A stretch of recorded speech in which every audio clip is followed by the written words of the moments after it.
This is Mary Jo Dion, and you're listening to the West Coast tapes of the Julian Dion Podcast Comedy Hour. Shit. Hey, everyone. This is Sean Proudlove, and you are listening to the Julian Dion Comedy Hour. Oh, fuck. Hello, this is Jason Lamb, and you are listening to the West Coast. Sorry, Julian. Okay. This is Aaron McGue, and you're listening to the Julian Dion... let me try that again. Julian Dion Comedy Hour Podcast. This is Alex Big Dick Wood, and you're listening to the Julian Dion Comedy Hour. Was that right? I got that wrong. What was it? The Julian Dion Comedy Hour Podcast. You know, this would be so much better if you were high. If you were high. If you were high.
Welcome to the Julian Dion Comedy Hour Podcast, episode 27.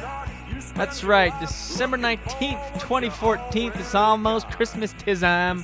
Hi. Coming at you from New Brunswick. Skiduk, New Brunswick. A nice chalet in the woods, Skiduk, New Brunswick. Tonight we'll be at the Capitol, or Empress Theater, rather. Sorry, I'm just adjusting levels here as I'm going. I'm not in Lemon Press Studio, so I'm having to... All right, here we go. How's that? That's good. That sounds good. Check. Did not do a sound check before. Me. All right, Empress Theater tonight. Should be a good time. An evening of comedy with Jen Grant, Julian Dion. Yeah, it's gonna be fun. There's about 120 odd tickets sold, and should be good. It's a tight little venue. All right, here. See, I'm distracted by my levels. Can you tell? I'm not fully here. Okay, let me focus. Hey, here I am. Here you are. Thanks for listening. It's almost Christmas. Are you getting into it? You should be. I am. Oh, man, I'm away. I've got 2 weeks of nothing to look forward to. I have tonight to do the show, and after that, just coasting and relaxing. By the way, my guest today, this is the first installment of the East Coast tapes. That's right. Volume 1. Timothée Valentin JÉSUS Richard, a.k.a. Timo, a.k.a. La Pote La Cote, hip-hop, Acadian hip-hop freestyle artist. Actually, I'm not going to put any label on that. Just artist in general. This guy is a creative motherfucker. We go way back. I've known Tim since I was probably about 11 or 12. He's a few 5-6 years older than I am, I believe. Anyway, he used to hang out with my sisters, and he'd come and we get into all that, but this guy seems to just have life figured out in the way that he just lives it on his own terms. He just constantly creates, and whatever he wants to do, he puts his mind to. He's a brilliant artist. And we talk predominantly about his journey with hip-hop, Acadian hip-hop group Radio, where he went from... I worked with this guy. We worked together in 2005, selling cell phones. That's right.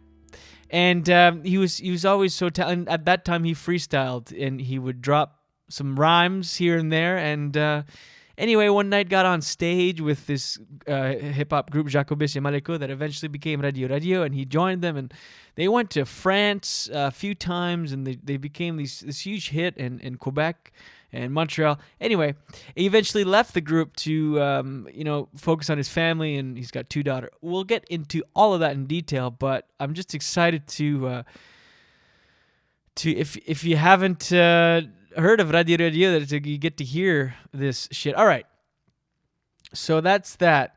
Tonight, Moncton. Oh my God! Wednesday night was the 2-year anniversary of the Julian Dion Comedy Hour live show at Say What, the last show at Say What, and we fucking burned the stage to the ground.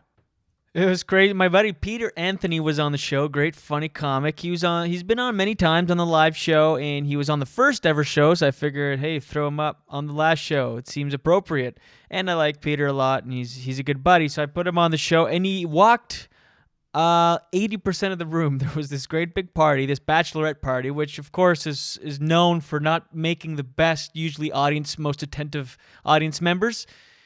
Anyway, there's this bachelorette party, and Peter did this bit, and it's not an offensive bit. It's just where he mentions terrorism, and he talks about the guy that from Calgary originally that now is fighting for ISIS, and he does a bit about that. But those kinds of bits sometimes contain trigger words that if someone's just not listening or just listening a little bit and they hear one of those words, they instantly get offended. But if you're really listening to the context of the joke, there's nothing offensive being said. Anyway. And he should have just sort of plowed through, but I know Peter, and he ended up, yeah. Let me see. Let me pull a clip, actually. Let me see. So, yeah, he walked pretty much the entire audience. They all left.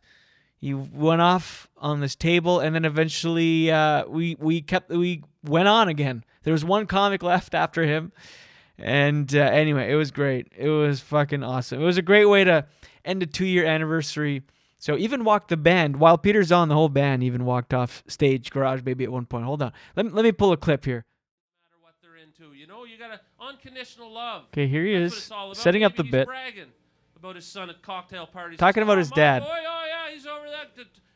He's strong-minded, very strong-willed. Yeah, real go-getter. Yeah, he's over there. Man, this kid, boom, he's gonna explode. Literally, he's going down to the market. He's gonna kill people. He's a terrorist, and I'm proud of him.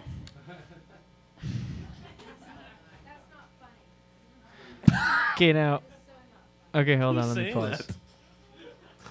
Okay, you clearly hear the audience. So, okay, I kind of went and on the last part of the bit there, but the premise just sort of like this guy's dad is probably proud no matter what, unconditional love, and now his son's fighting over there for ISIS. Anyway, so she says that's not funny, and this is where I know we're in trouble, because I know Peter, and as soon as he laughed too hard.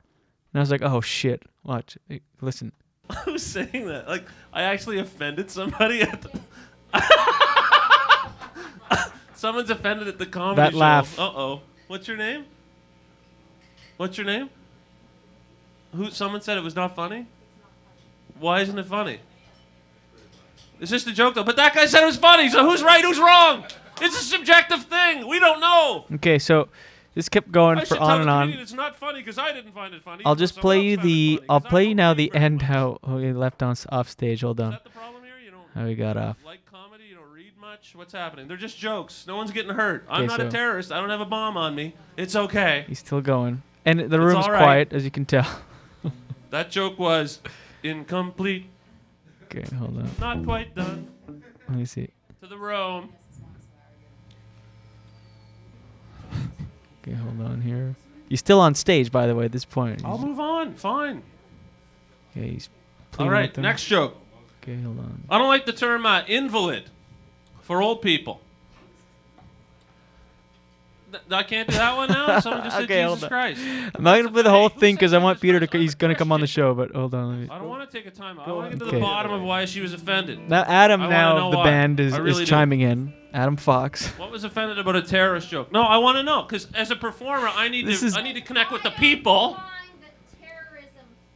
Okay, this is like... I fast-forwarded a bit. This is like 6 minutes in. It's still going. No one finds terrorism funny, sweetheart. It's uncomfortable Because in the room. that's my fucking job. I am a comedian. I think this is where he we leaves. try Hold to on. make things funny that are deep subjects so we can think about them from another perspective. Do you live under a fucking rock?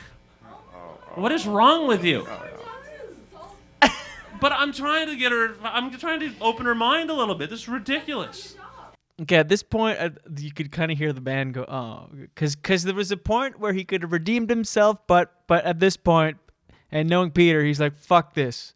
He's gonna get to the bottom of it, and he's not gonna go quietly.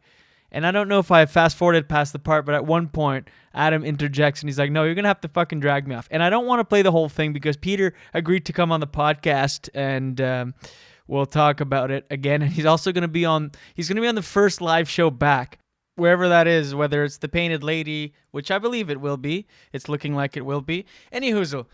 So we'll explore all that more in the new year when I have Peter on when I'm back in Toronto. But let's get to my guest now because we got it's a good interview.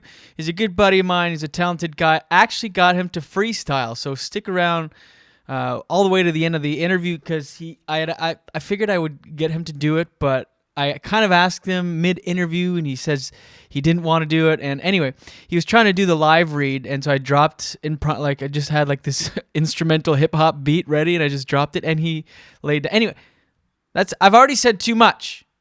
That's it. All right? So, again, I'm just going to... Let's just throw in the jingle. Yeah, start. Yeah, there it is. Enjoy now my chat with Timothée Valentin JÉSUS Richard. You know what? Cut the jingle. Hold on. Before I do, actually, let me do this quick. Let me do cold read, without any music. Hey, Toronto listeners, if you're a musician, actor, comedian, or business guy or woman, it doesn't matter. Or if you're a human person, and you're looking to get some professional headshots, well, I've got the place for you. Go to Echo One Photography. This is weird without music. Go to Echo One Photography. Also, if you own a business and you want to get some professional photography done, like product photography for e-commerce or advertising purposes, go to Echo One. They'll do that too. Email Eugene, that's E-U-G, my buddy Eugene there, E-U-G, E-N-E at echo1photography.com and enter JDCH in the subject line for special offers. Do that today. Okay, now enjoy my chat with Timothée Valentin JÉSUS Richard. You and me belong, just like the flowers, laughing all day long. People, I need to lose, sing a little song, then take a shower. Julian Dion Comedy Hour.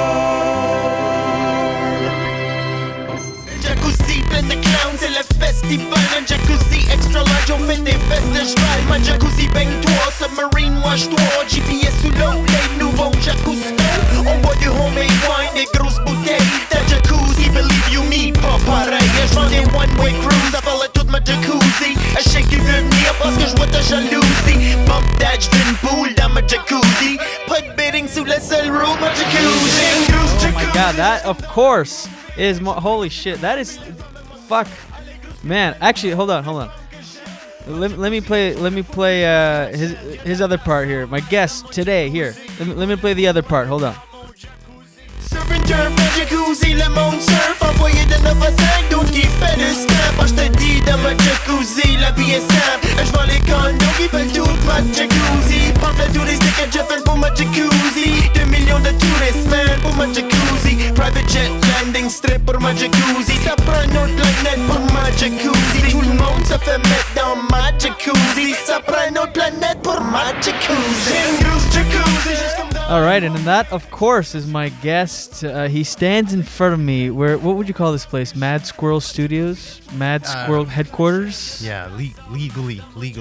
That's the legal name. Mad Squirrel Studios. And,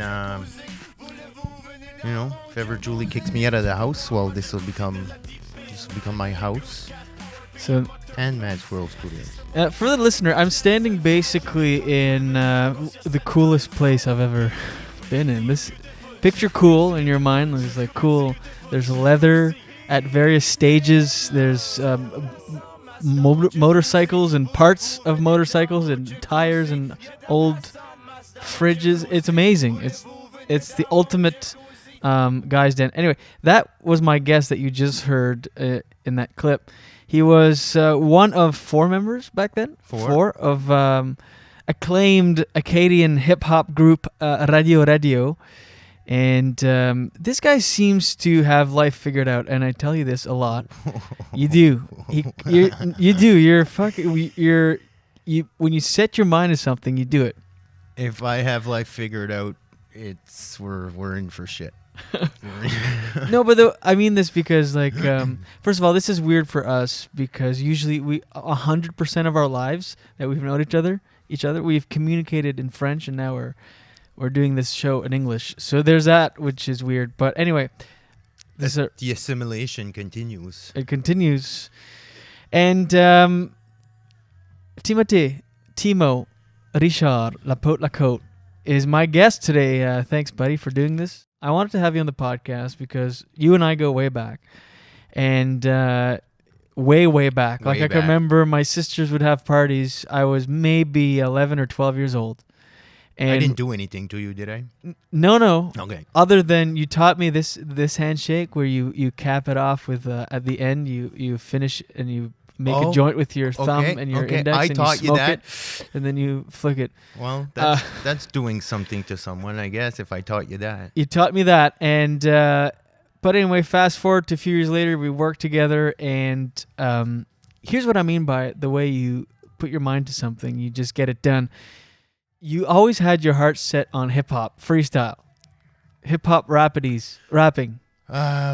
Oh, shit, yeah. I remember you were talking about it, and the Radio at the time, which was, I don't know if they were Radio or if they were still Jacobus and Maliko, and they were at the Osmos, and for some reason, you ended up on stage somehow. Yeah. What happened there? I guess I don't know what year that was. That would have been like 2005 or 4, because in 2005, I believe it was the beginning of Radio.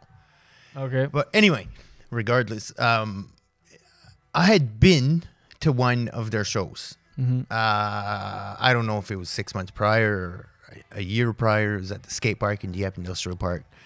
And I remember watching their show, and I was like, oh, wow, they're rapping in French. And I guess my younger brother lived in town at the time, so he was like, oh, you should check these out, because whatever, he knew I was into hip-hop and whatever. So I went to check them out, and it was cool. The gig was in a skate park, and the gig was all right, but I remember watching it and thinking, fuck, really? Okay, well, I can do this then. Mm-hmm. And I think around that time, I was like, because I don't know, man. I grew up in a dirt road. You know where we're from. We're from the boonies, like, and it's rural.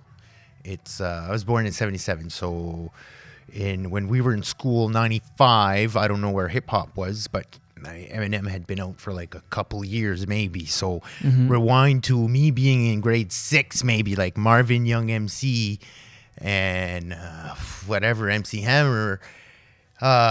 My older brother, who was maybe born in 1972, he's about 40. He would have had license to Ill Beastie Boys, and I think that was probably my first like introduction or piece of tape that I could steal from my brother and listen to. So that's where it started. So, and I guess that's weird because it just did a full 360. Because what I was about to say was that when I was where I was in high school, being French, being Acadian, being white, hip hop wasn't, I guess at a younger stage, hip hop wasn't something that I could actually look forward to doing, because one, I don't know if it existed back then in French. It was really new as far as a music form. Mm-hmm. But yeah, man, I don't know, 4/4 beat, that music, it was just cool. And I grew up and I dreamed of doing hip hop for some reason. I wanted to do some hip hop. I just freestyled all the time for like 10 years of my life. I just freestyled. We went to an Acadian party at the Kazoo in Caracat one year. I was in the back of Danny McRae's Camaro, and I remember freestyling from like Shediac to Caracat, like 2.5 or 3 hours. It's just random, but non-stop. So the gift of gab, like I'm doing right now, taking 5 minutes to answer a question. No, but let's talk a little bit about the that night at the Osmos, how you actually got up on stage. So yeah, I guess leading to that point, I guess after seeing them or whatever, I kind of, instead of just freestyle at the time, I started putting stuff on paper and just writing. And that's what I was up to, right? Like Johnny Crackhead. Like, remember that would like, yeah, that totally. was, I was writing that when we were working together. Yeah.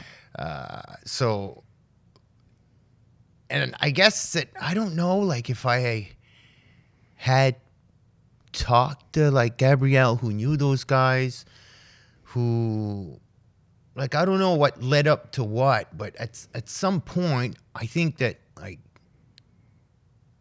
I talked to Alexandre or something, and he came by and he was like, yeah, man, just talk about whatever, just rap about whatever, just write in French.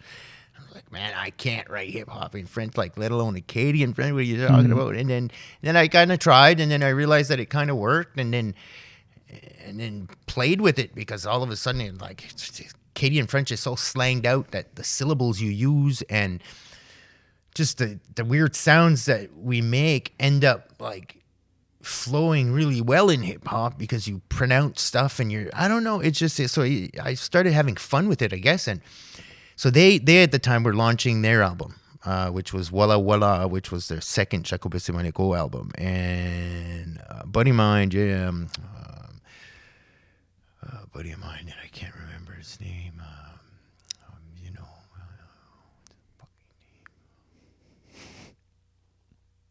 Yeah, brain fart. I've been sleeping this week. I've been going to bed at 5 o'clock in the morning, so I kind of brain farting right now. But regardless, I went there with a buddy of mine, and he's obviously not my buddy anymore. And so I walked in there, and one of them said, if anybody here, I don't know if they messed up a song or what, but he was like, if anybody here thinks that they could do better than us, we're just launching this album. But if anybody here thinks they could do better, you just need to jump on stage or whatever. And at that point, John Jewett said, yo, do it right now. This is it. Because he had been at my place and I had freestyled some stuff for him or whatever. So I jumped on stage. And like Gab knew that I'd been working on some stuff. So he was like, all right, finally it's happening. So I got on stage. And Gab was he was DJ. Living in Moncton. He was like starting to jump on stage with them as a second DJ. And so I jumped on stage and I went to Alexandre, their DJ, and I was like, give me a 4/4 beat, whatever. And it was cool because nobody from Moncton, and I had lived in Moncton for like a year or so now, but I'm from 20 minutes away, so I already knew people from Moncton, but nobody knew that I was like writing. And so everybody was like, what the fuck's he doing on stage? And so I just started rapping some stuff that I had been writing. And so I had a good couple minute run it or whatever. And then I might have done more. I don't know. And I think we went into a little battle, and I think I ended up like getting the cheers from the crowd or whatever. And so it was it was a moment, you know what I mean? Like that's where it happened. That's where it all happened, man. I remember talking to you before and after, and because you had. By the way, you look so fucking stiff with that. I'm restricted. If it's because my cord, I'm restricted by about 8 inches of cord. About 10 or 8 or 10 inches. So I don't even know why I need headphones. Pretty funny. Well, you actually don't, right? Because you're standing right in front of me. I would be able to hear you. And actually, take them off. Take them off. Oh shit. Oh, that changes the whole dynamic. I can rotate my head. Like my neck can actually get full rotation now. Oh, wait a minute. Listen to this. I need chiropractor work. Watch it. Oh. Okay, that's fucked up. Did because okay, for the people listening, that was real. He didn't have something in his mouth or crack. Oh my god, that was real. Yeah, I don't know. How are you not a quadriplegic? Well, I don't know. I'm a pretty lucky guy. That was your neck. Yeah. It stiffens up. Like I think Holy what would you call shit, it? I'm weak. Can we take a break?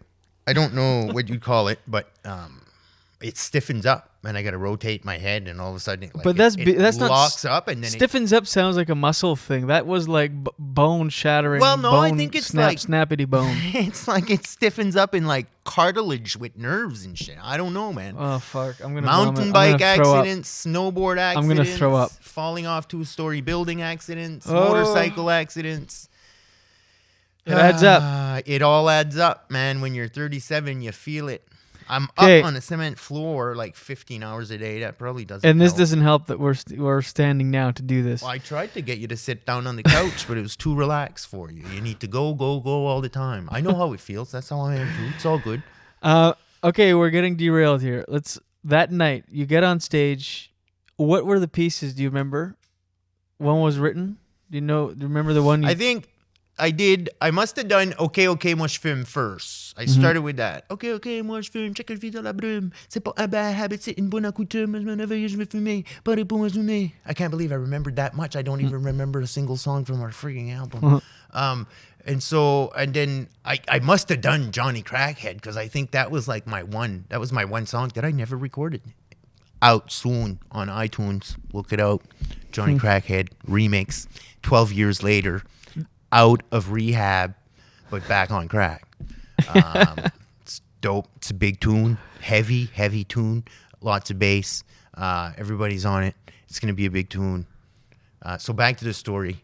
So yeah, I think that was one of them. And then there must have been another one. Oh, maybe it was like Quo or something. I think that one might have made it to the EP that first came out on the radio. Okay, so you do the thing of the Osmos. I want to stay on track. You do the thing on the Osmos. You get off stage, and then what happens? How did you go from there to being in the group? So these guys had one album, and they were doing like school shows and stuff like that. And so after the show, they're like, "What do you do?" And I was like, "Yeah, I work with this guy named Julian at Sounds." And I was like, no, I sell cell phones in the mall. Yeah. And they're like, well, you should join the band. So I was like, okay, I'm going to join the band. So we had a drink, did cheers, and then I was in the band. And so I started implementing my songs and learning their stuff and backing them up. And then things led to one thing led to another. And then after a short little bit, like I didn't want to do shows for 5th grade children, really. Okay, let's talk about that because you went first of all over the place, but it started with you did a lot of schools. Mm-hmm. Because their stuff was all about pro French and everything else, and and that's good. Don't get me wrong. There's but that's not what I wanted to do, I guess. Right. And so I don't know. I was like, I don't know where it went from there. I think that not long after that, Jacobus was like, okay, I'm out. I'm going to Northwest Territories or something. And so he left, and then we were like, okay, let's make a party. Let's make a party out of it.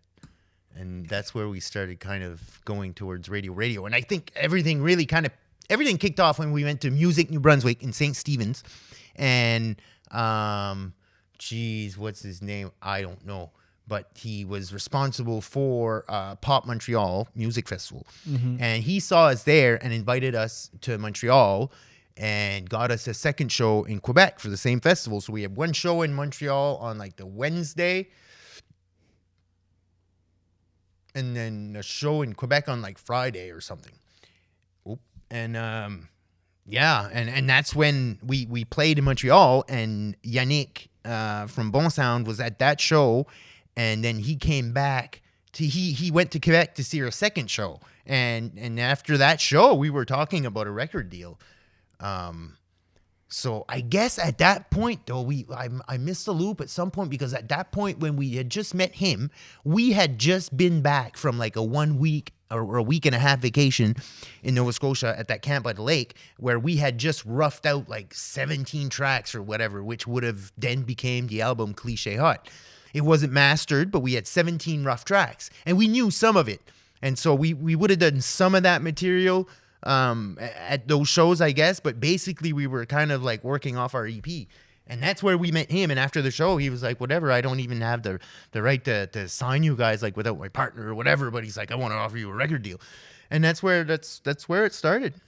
And then he was like, what? You have an album that you just recorded? We're like, yeah, and you just need mastering. And so we went from there, and then we mastered the album. And then Cliché Hut was was single, and that went number 1 on Music Plus. And then Jacuzzi, and then that went number 1 on Music Plus. Which is what we heard off the top. Yeah, you guys have had a lot of success. And when you come into a hip hop group like that, is there like a pecking order or like a hierarchy? You know what I mean? Like these guys have been doing it longer. Is there like when in a song, does it matter the order in which you go as your part, or is that? No, our stuff was, the whole album was just like, it was really like a brain puking all the time. It was just blah. Like we were just puking out rhymes, and it was like whatever worked better, whatever had the more punch to it, well, that verse would start the song. Like we would give ourselves a topic, and everybody would go off and write something, right? And then go from there. So there wasn't really a hierarchy per se, no. Because once Maliko left, well then I came in as a second MC, and at that time, like, Gab wasn't rapping at all. He was just like a sound effect guy with the DJ in the back. So then there was me and Jacobis in the front. And so talk about that a little bit. So there's MC, which is like what the main guys, and then the DJs. They still have parts though, right, in the song? Oh yeah, everybody wrote parts, and everybody sang a little bit, and everybody. It was just a big party. That's all it was. That album. I mean, and not many rules there. Okay, so you started doing festivals, then you get noticed by the Montreal pop guy. Yeah. And you sign your first album deal. You get an album, and what happens from there? Like, your fan base grows, and then you. I guess, yeah. It kind of just picked up. Like it started. The thing was that we were the first Acadian hip hop group. Mm-hmm. To be so well, we were probably the first Acadian hip hop group, period. Well, not radio. I guess the Jacobis and Manico would have been, but if you ask me, Radio and Jacobis and Manico are two completely different bands.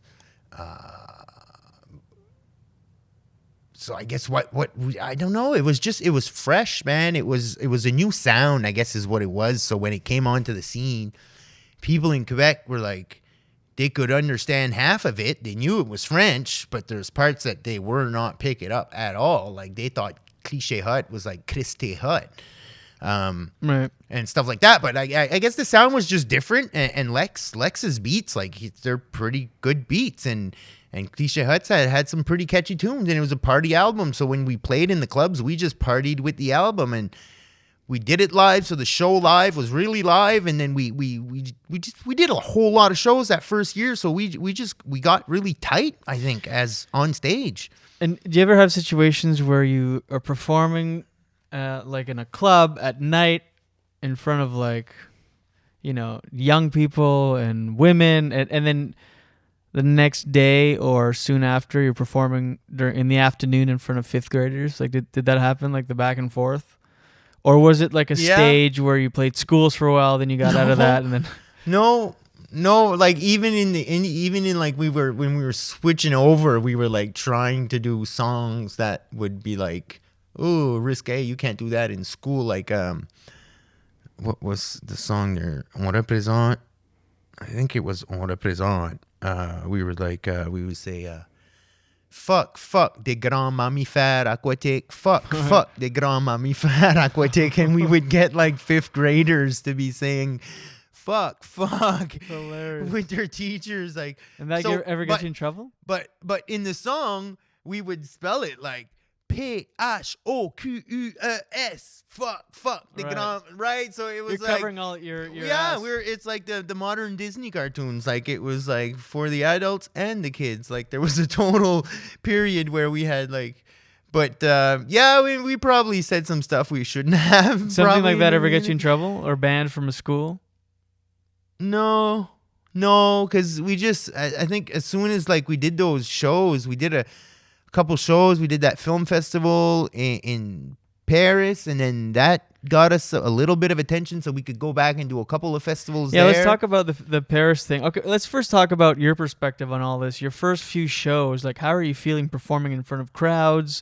Are you adapting well? Are you nervous? Are you like at any point thinking outside, looking in, going, "Oh fuck, this is all crazy"? It was crazy, man. Like I had never been in a band. I don't play an instrument, and I dreamed about doing what I was all of a sudden doing. It was all there. It's just real, and it was like, what the fuck just happened? But it was cool, so I was just enjoying every moment of it. But it blew up really fast. Like we got a lot of attention really fast, and it wasn't long before we were like, there's no time to do school shows. We had to. I guess at the time nobody really lived in Montreal. I think Lex was like the first one to move early on, but like for a year and a half of my life, when the album came out, we started doing shows like in Montreal and Quebec, and all of a sudden we started like getting booked for like, we did like Francofolie in Montreal downtown. And I remember like the first year we did it, the album had just come out, and we were on a little side concert stage, and we had like maybe 400 or 700 people there, which was probably a big crowd for us at the time. But we were starting to pick up steam, and I remember that the next summer we were on the Molson stage off St. Catharines with 10,000 people in the crowd. We were off stage getting ready to go on, and we had our cordless mics, and I said, "Cliché." And you heard like, I don't know, maybe 5,000 people said it, but hot. And they answered, and I just said it a couple times, and the crowd was like so there. It's like all of a sudden we had become a band. Like it was fucking nuts, man. It's weird. That is crazy. And was that one of the biggest shows? Like 10,000 people? It would have been until we went to, we did Le Gala de la Disque. We did the 50th anniversary of the Gala de la Disque in the Bell Center. So I don't know how many seats are in the Bell Center, but there was a few thousand people there. Like maybe that was about a 10,000 crowd, but it was live, and it was seen by what? I don't know, like 3 million, right? With the audience or whatever. I really don't know. Like I think probably that would have been the biggest show I did. And you went over to Paris, and what was that like? And I mean, you guys were popular fast. I mean, you went from working in a cell phone store to performing in front of hundreds and thousands of people in no time. Is that affecting you at any point, the fame? Are you like, because I'm sure to certain demographics you were famous. I mean, you're a big deal, you know? Big deal. I don't know. Famous. I don't know. I mean, it was weird to like walk downtown Montreal after a year of being in a band and hearing Timo from across the street or whatever, right? But I don't know. What affected me? Yeah, I'm definitely I've definitely become a pompous fellow. Yeah. No, I mean, it was cool. It was just, I for me, like, whether it was music or not, like, yeah, I've always wanted to do music, but I think even more significant that I probably didn't realize was I always wanted to, just be an artist, right? Like in whatever medium it would have been or it could have been. So just to all of a sudden be, it's not about being popular, it's about being recognized for what you do as an artist. Whether you're a painter and all of a sudden you do a show and you get invited to a bigger city for a bigger show and you get a little article that mentions your name. That shit just feels good when you're doing something that's, you know, real to you and you've been working on it for a bit or whatever, and it's something you really want, and all of a sudden it happens. Like, yeah, that shit feels good. It's like, you know, it's like being on stage. It's like a drug, man. It's like you get high off that stuff, you know. It's like, wow, man, you nobody doesn't like attention. I guess I don't really like attention now. I've been a hermit in this garage for 5 years now, but which we'll get to in a bit. But before, I want to get more into this. Like, so let's talk about going overseas for the first time. Paris, Did you like? Is there this thing about performing when you go overseas, thinking maybe they won't like you, maybe it won't translate well? Well, I guess we probably already knew going there that being slanged out Acadian, half English, that they probably wouldn't pick up on all of it. But we were that wasn't an issue because that's what we were facing in Quebec anyway. So and that's where like we were like, holy Jesus, they don't even understand what we're saying and everybody's partying. Like if nobody understands what we're saying and everybody's having a good time, like let's go to Japan where there's a whole lot of people and it doesn't matter they don't understand us, as long as we can make them jump, everybody's having a good time. And that's where like the whole idea of like the Cliche Hut album, the song titles on the album were written in Japanese but translated by an Acadian that lived in Japan in like the expression of Rum Runner, or in the expression of On Represent or Jacuzzi After Party, or it was I don't know, it was just weird shit, right? It didn't make any sense, but we took it to that extent because I wanted to take it to Japan for some reason. I wanted to go to Japan. And did you guys go? No, we never ended up going. We were working on it for a little bit, but it's expensive. Like that stuff is expensive when you travel like that. When you go to Paris, and like who brings you out there? Well, there's programs that exist, like that the record labels work with, like funding to like export the arts, right, or whatever. Sure, album sales, and I mean, you have an account. You try to, you do a couple of shows to try to raise money to go out there. I mean, but there's always those programs that have to somewhat kick in funds, and then the people where you're going will at least cover the flights or whatever the case may be. And are they festivals that you're performing at over there? Yeah, the first one we did was in Trouville, like right on the shores. Like I think like that wasn't even far from like Normandy and stuff like that.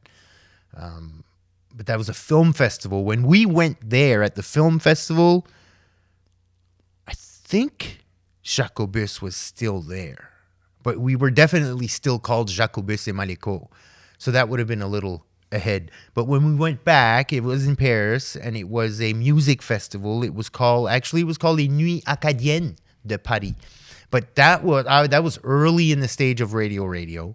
We probably only had the EP out at the time. I don't think Cliché Hut was out at the time. And then we went back? Did we go back? Yeah, we did go back a third time.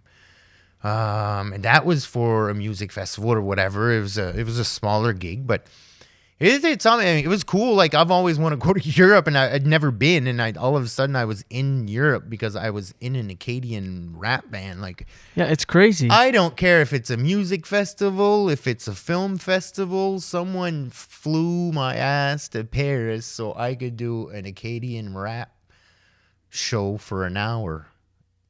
And a year ago I was with Julian selling cell phones in the mall. Yeah, that shit's kind of crazy when it happens. Yeah, man. It was weird. It was weird. It's like surreal. It's totally surreal. So it was a fun experience. I had a good time. And how many years were you with Radio? I stayed in the band. The album came out, like what we're talking about here, like 2005 was when I started. The album came out, I think, 2008, because then the album came out, and Stella, my first daughter, was born in March 2008. So 2008, that doesn't make sense. She was born 2009 because she's 6 now, and it's only 2014. Wow, I'm tired. I can't do math. That's why I do art, though, because I'm not good at that math. But anyway, so Stella and the first album came out same time in 2009. Wasn't it? Had to be 2009. And then that changed the whole dynamic on shit, because, I mean, I don't know. Then we had a house now, and we had bills, and at that time, my weekly schedule was like Tuesday or Wednesday, I'd fly from Moncton to Montreal for meetings at the label on Thursday. We'd sometimes have a gig on Thursday. gig on Friday, gig on Saturday, come home from wherever we were on Sunday. Most of the times we'd meet on Monday, or whether it was Sunday when we got back, whatever. Then I'd fly home. And then the next Wednesday, I was back at the airport, flying to Montreal. And that was my schedule for like a year, basically. I saw my firstborn 8 weeks or 11 weeks, like in total in the in her first year. So like it was just Crazy. It was on the road. All of a sudden I was in a band and we were on the road. And so that's what ultimately led to the decision to... No, that just made it tougher to do that. But then there's just the insecurity, I guess, like whatever. Like it's not like we were making money. Yeah, you get paid, but all this that we're doing is costing a lot of money too. So it's like, I mean, it's tough. Kids are tough, man. Kids take a lot of time, and like it's tough when you got one baby and there's two adults in the house, like let alone me being gone all the time. So Julie was at home with 2 dogs and 1 kid by herself and working. So like just life gets a little crazy, and so it became tougher and tougher on us for me to be gone so much. And I felt like I was missing out. Like, I guess, yeah, being in a band is friggin' cool and everything else, but not watching your kids grow up is not, because I wanted kids, you know what I mean? Like, I love my kids, and I don't see them for a day and I miss them. So I couldn't imagine being in a band now after being at home, working from home, having my kids there every day. There's no way I'd want to be in a band right now and see them 2 days a week or whatever. Like, that's just, I don't know.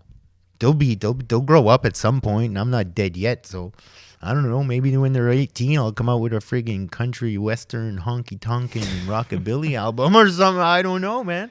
Never know. I'm not dead. But it seems I'm that not dead yet. You know, you have a good head on your shoulders, and your family really contributed to it. So it wasn't a hard decision for you to come to terms. Well, no, and that, and I mean, I was gaining some popularity in as an artist, and I kind of, I don't want to sound like a fucking, like a pompous, like I told you I was there, but do it up. I started getting popular, and I kind of became the lead man. Right? And so I was into it, man. I was living a fucking childhood dream. It blew me away. So I was there, man. I was living the dream, and I was doing it. So like, nothing could have stopped me. And so I don't know, the show got tighter and tighter, and we started freestyling a lot, and everything was kind of cool, but you know, it got tougher and tougher. And at the same time, I don't know, man. I think like there's ways to do stuff when you want to or not want to work with some people. And I think that, you know, I don't know, to me, you know, jealousy kind of kicked in, and then there's animosity a little bit. And then one DJ wanted to be an MC all of a sudden, and then all of a sudden, you know, they want write this song, and the label kind of starts picking what song should make the album and then I don't know, then they started, you know, like they started wanting to go in a direction that I didn't really. Yeah, what was that? Well, to me, it kind of became like I wanted it to be a business, and like it was, because it's what it is. It's art, but I got to work like it's work. It's, but at the same time, performing the same song all the time and repetitive, that got really boring to me. Like, so you record one album, you're creative for 3 weeks, and then you are on repeat for a year and a half or whatever, how long you decide to push that album for. I mean, and we had a live show, and there was a constant evolution and alteration to our live set and everything else, and I still had fun, but I don't know. After a while, there wasn't the same connection there. It's a band, man. Like, I'm not telling a story that's new to anybody that's ever been in a band. Like, there's dynamics, and there's 4 different guys and 4 different ideas. So you want to go 4 different directions, and people would do 4 different kinds of bands, but you got to agree on one thing. And so it got a little complicated, and to get back to what I was saying earlier, for me, I was in there because it was art and it was working and I was having fun being creative. But then it got to a point where there was this weird kind of tension in the band where in the grand scheme of things or in the big picture, it was beginning to be less and less of a positive atmosphere. Yeah, was there a lot of animosity there? Or a little bit. There must have been, because, that was obviously growing. It was like the pink elephant in the room was getting bigger and bigger. And what was the dynamic off stage?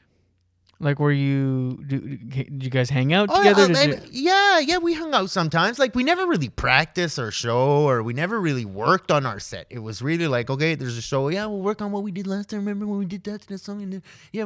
And whatever, that was cool. We all wrote individually. We would do little jam sessions and stuff, but we were just busy. We were doing interviews and whether it was filming a video for this or planning to go on tour with these guys and an appearance here, an appearance there. And so we were just on the road. Like those guys, after a while, they moved to Montreal. They got an apartment, but I didn't want to move to Montreal. I come from Chimagui, dirt road, log house. Like, I don't know. A kid now. I didn't want to move my family to Montreal. Like, there's no. So is that where they all went? They all moved to Montreal. They all moved to Montreal, and I didn't want to go. But I guess then Jacques Cobis kind of moved to Ontario. He was just an hour or 2 hours away from the city, but. So yeah, after a while, I don't know, it just got weird, man, and I didn't feel like I was.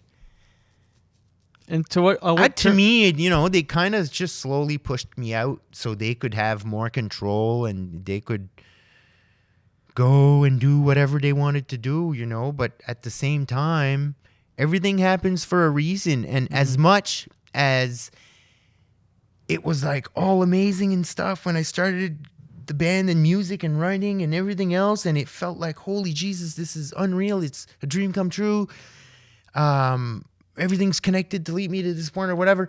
Well, everything was also connected to lead me to that point where I was now a year and a half later. Right. You don't have to understand why something is fucking happening for it to be happening. So as much as it was starting to be not as a fun place and not as creative or freely as it was anymore to be in the band, as much as it was getting harder and harder to be away from my little kid and family and the life I had there as well. So, because really, when you're in a band, you don't have much of a life, and it is cool, oh my God, you're famous and whatever else. But the music industry's changed a whole lot in the last 40 years, and it's tough to make it. So it's cool to do what we were doing and where we were, and I don't think I was taking anything for granted. I appreciated every single second of that part of my life that I did. But when I left there, I think I was doing exactly what I should have been doing. It's like I mentioned to you earlier. It's like I was steadily thinking from being 20 to 30, should I really start doing music? Should I write music? Or why am I always thinking about this fucking music thing and rapping? And so then I just started doing, and one person mentioned it. There's just all I needed was one little spark, and I threw gas on it, and it blew up, and I did it. And then I was doing it, and I was living it, and I was like, shit, I don't want to do this. I just want to be creative on a daily basis. It doesn't need to be music. It could be music, but I don't want to be a life of I don't want to be in a rock and roll band and live that life and then be fucking, I don't know, look like Keith Richards at 45. You know what I mean? Because when you're, it's not like I was playing the harp at the opera house. We were a frigging party, 120 BPM, drink up, here's 3 beers for you, and let's all drink it right now. And it was just a party. It was like a party. And so our music was party, our set was a party. So, and I, like we were saying earlier, I don't even drink anymore. So I don't know. It got really old really quick for me. Did you not drink at the time when you were in yeah, I drank. Yeah. Oh yeah, I had to. I guess I was nervous before shows. I didn't see it at the time. I'd never really noticed that I was. I always thought I was hyper, but I never knew I was anxiety like. But I had to burn a couple and drink a few beers before getting on stage. But at the same time, you're behind stage and you start the show at 100 BPMs per minute. So when we started the show, it was like, go party, go set, boom, fire, go, boom. It was like a quarter-mile race, you know what I mean? Mm-hmm. Yeah, a few times on stage, I was sure I was going to pass out. Like that rapping, No, just from running out of air from rapping like so many words and taking so little breaths. Like our shit was like, it was hype, man. We had fun. Like people had fun. The crowd was fun. It was a good time. Don't get me wrong. And being in the music business, and you mentioned you're married. Did you? I don't know if you were married back then, but no, you were together. No, we got married here last year. Okay. And did you? You must have had a lot of offers, groupies, and stuff like that. It's the music business. Is that a thing, or is that more of a myth? You do your show, you get off stage, you go to the hotel, and you just kind of... Is that a thing? Well, I think, again, to use a comparison, I think if I was a renowned classical harp player, after my show, I don't think I'd have as much groupies as I would if the content of your band is French party, jacuzzi, get drunk, ha ha ha, tout le monde tout nu, king at the bar, blah, rum runner, like it was party music. So obviously the crowd was a party crowd. So obviously, yeah, there was groupies. Yeah, and that's tough too. Like, man, like I love Julie, and I had a family now, and I was like 33 years old. Like I wasn't in there to be a superstar. I mean, like I don't care about being famous. Like it was art, and I want to be able to live as an artist. Like you should be, as much as they say whatever you can do, whatever you want to, whatever. And I know that's true. Excuse me, because I all of a sudden became a freaking French rap star in Quebec for a year. And I never thought that would actually happen, but then that means you really can do anything you want. So on a grander scheme, like the music was just one stepping stone on my path in my life of art. And it's like painted for a while and played with bikes, and I still play with bikes. And all of a sudden, 5 years ago, I started playing with leather, and now I'm setting up a product line with leather and everything. So everything for me, it seems like it's a never-ending progression of outcomes that lead into the next, that leads into the next, that leads into the next. Mm-hmm. Yeah, and all creative outlets for you. And and to say music, I just did a song this summer with a band, Les Hôtesses d'Hilaire. They did a song. They had some lyrics about the frack mining and stuff that was going on, and they came and they were after me for like 4 months, and I just kept no, I don't have time. And then the first day I was going to take a ride with my motorcycle to Spring, they showed up at my driveway, and I was like, wow, that's bad timing for you guys.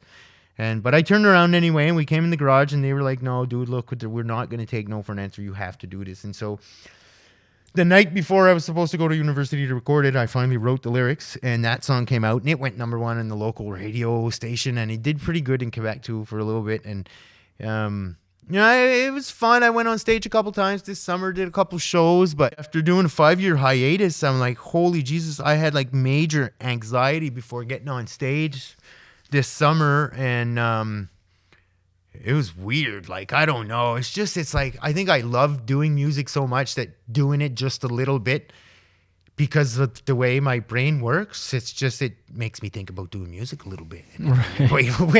Wait. Focus, frigging squirrel nuts. Focus. Like, no, I'm doing leather right now, and that's what I'm doing. And I need to, it's at some point you have to stick to something, and whenever I can do a little bit of everything, but I have to set up one thing and make that concrete. So now I've been ultimately focused on doing that and getting a website and it's product growing. line, and it's good. It's constantly growing. Like, it's hard to catch up. Some projects are really late sometimes, but I think people understand it. The work I do is custom. I do work by myself, and it's not It's not produced in China and made by the thousands. It's made one at a time, and that's what Right. it is. But I mean, And it's really good quality stuff. and I'm trying to, elaborate from that too and buy some equipment so I can be, I don't want to be a run-of-the-mill manufacturing that competes with China with cheap leather. I want to be a custom art studio that is able to produce in large numbers. So You're just tripping. you're a modern day Buddha. I'm You're just tripping. Zen master. Tim, thanks for doing it. Thanks Thank for doing you, the man. podcast. I appreciate it. Do you want to plug anything? What will be your website? It's not up yet. but Website will be madsquirrelleather.com. madsquirrelleather.com. By the time you're listening to this, depending on when this is, Madsquirrelleather.com. might be a thing. But for now, like if you want to follow me or keep up to me and see what I'm doing on a daily basis, Instagram is the best venue. You put some of to your do it art and through. stuff up there. And Everything's on there. everything. Whatever I do on a daily basis. So what's is your on handle? Instagram. Instagram, I think it's Mad Squirrel Leather. On Instagram, you will find me under Mad Squirrel Leather. Exactly. Yeah. Timo, And, whatever you the need. If you need some custom cow, I'm your man. Put some squirrels to work. La Cote. Thank you for doing it, man. Thanks, dude. Nice Appreciate seeing it. You too, man. Pop. Snap. I remember. Oh, man. We just did a whole 360 right there. What's up? What's up? How you doing? My name is Timo, better known as... Wait a minute. Let's start again. Hello. You are... no, I'm going to start again. Hey. Hold on. Let me do this. Maybe this will help. What's it called? The Julian Dion Comedy Hour podcast. Maybe this will help. Julian Dion Comedy Hour podcast. Maybe this will help. Oh, yeah. Okay. Maybe this What's will up? loosen What's up? How you doing? Is it night or is it day? What's up? How you doing? Okay. It's the holidays. Well, it's the holidays. I'm at the Holidays Inn. I will be there rocking out with my friends. The holidays.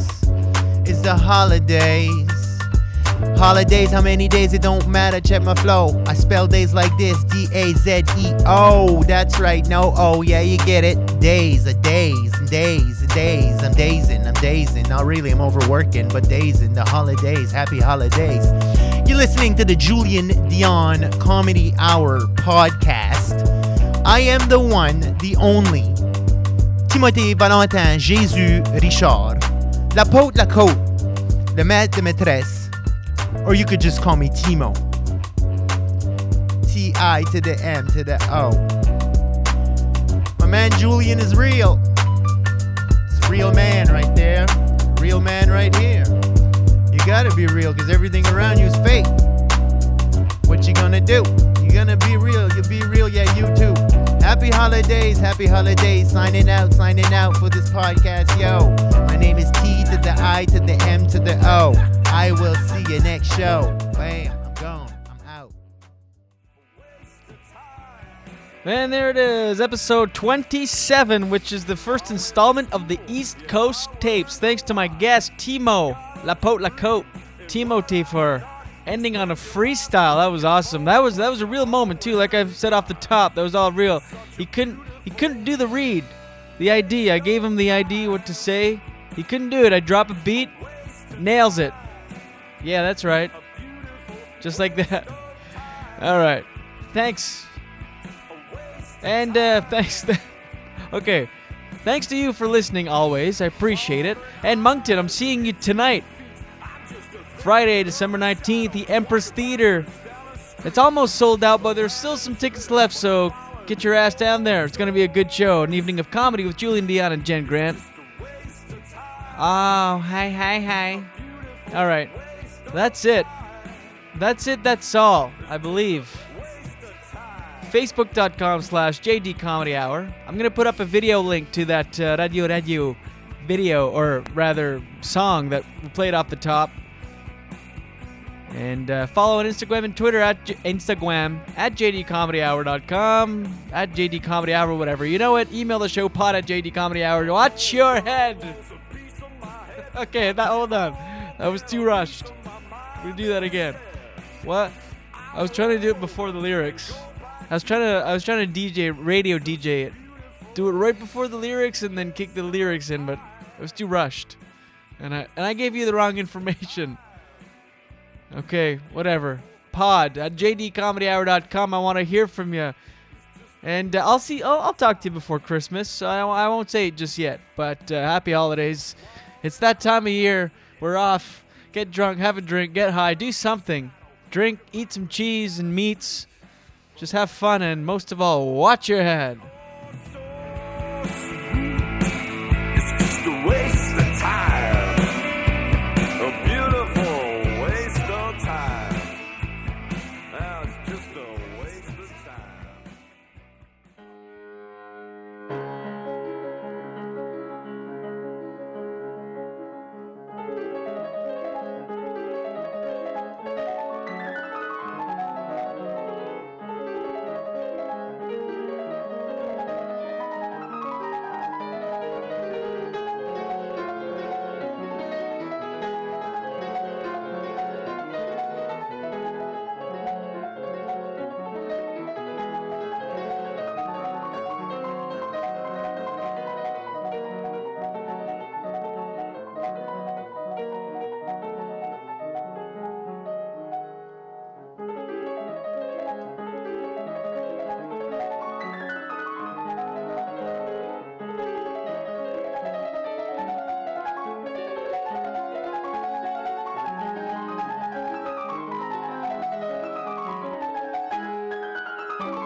My name is Hot Roger Don. I'm gonna hit you up with some classics. Hit you up with some classics one time. J'ai tout le temps voulu faire le freestyle hip-hop guy. Là.